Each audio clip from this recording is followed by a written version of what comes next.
The brightness of this day has given me the opportunity to bring you this video. Welcome back to my channel, Winging It with Issy. My name is Issy. So today I am trying out Sianoki's flaky pie recipe. So I watched this recipe a few months ago and it's been on my mind since because I really wanted to achieve a flaky pie crust. So in here I am mixing up all of my dry ingredients. Now if you want a list of the ingredients, the link to the original video is in the description box.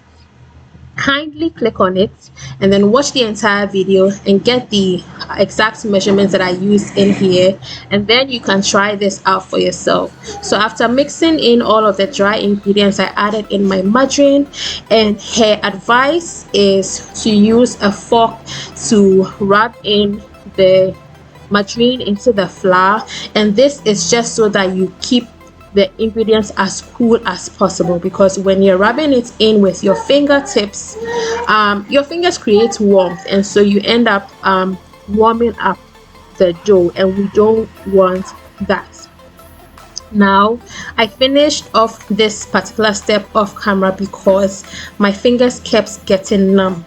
Doing this thing was not easy for me, but anyways, you just keep going at it until, as you can see over here, your dough or your mixture looks like breadcrumbs.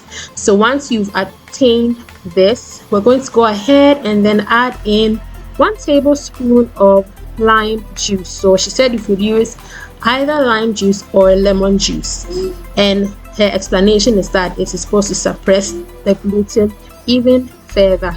Now after that, we're adding in our chilled water little by little, and then the process continues on until we finally get our dough.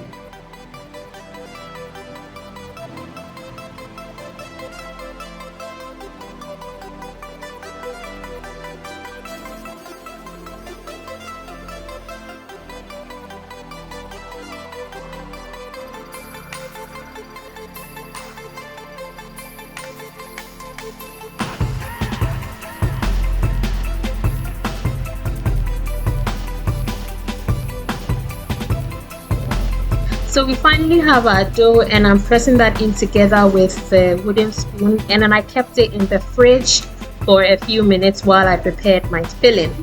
Now that we've taken it out of the fridge, yes, your sister does not own a rolling pin. Okay, I've never owned one. Eventually I will own one. So whenever I am creating recipes that require a rolling pin, I just use whatever bottle I have on hand to just make it work.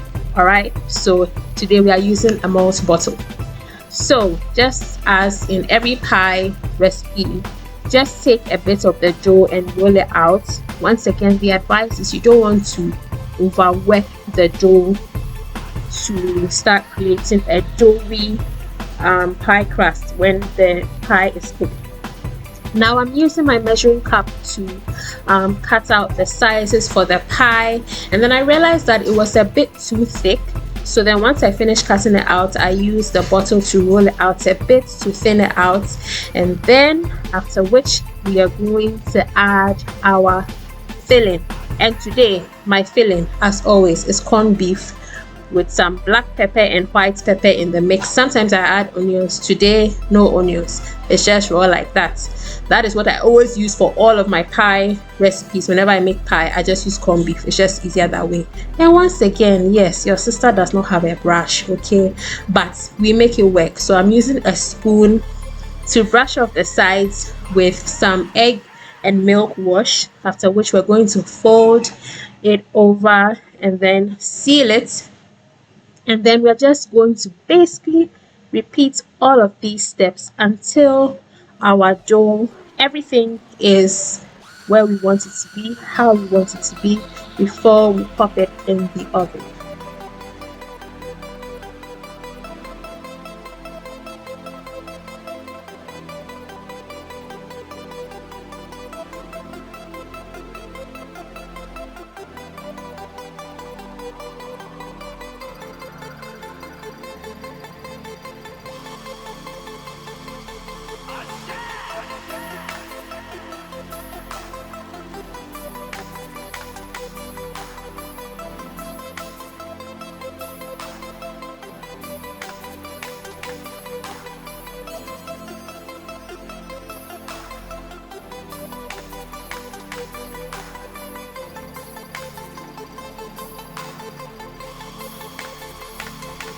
So a few minutes later, and here we are, everything is set. So I'm going to pop it in the oven to bake, and then we will be back, and here we are, our pie is ready. So watch out for my review in a few seconds.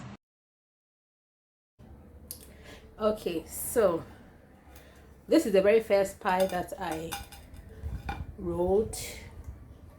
I should have put this thing on something, but let's see how crumbly it is.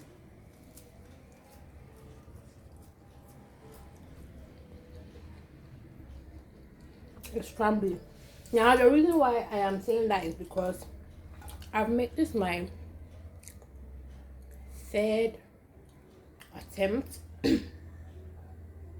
since the lockdown, or third attempt. I'm making meat pies.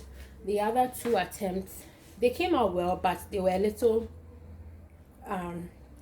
doughy, but this one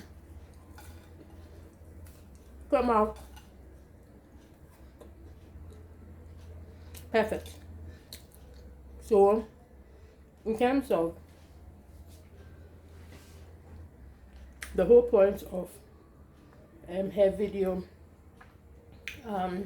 Sianoki's video, I would say that yes, it passed. The only thing is that maybe from the margarine I used, this time I used a different margarine other than the cook. I usually use the cook brand. I usually can buy the cook brand, but this time around I bought this one that they have in these sachets from, I'm trying to remember the brand. It's not Frightor, one of them. So it has given the dough a taste, and I don't know if that taste is from the margarine or the lime.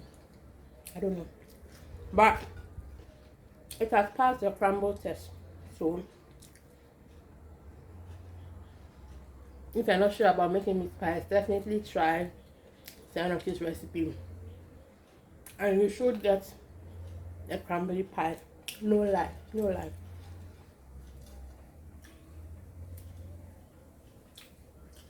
Like it's not doughy at all. Sianoki, big ups to you. Thank you guys so much for watching this video, and I'll see you in my next video. Bye.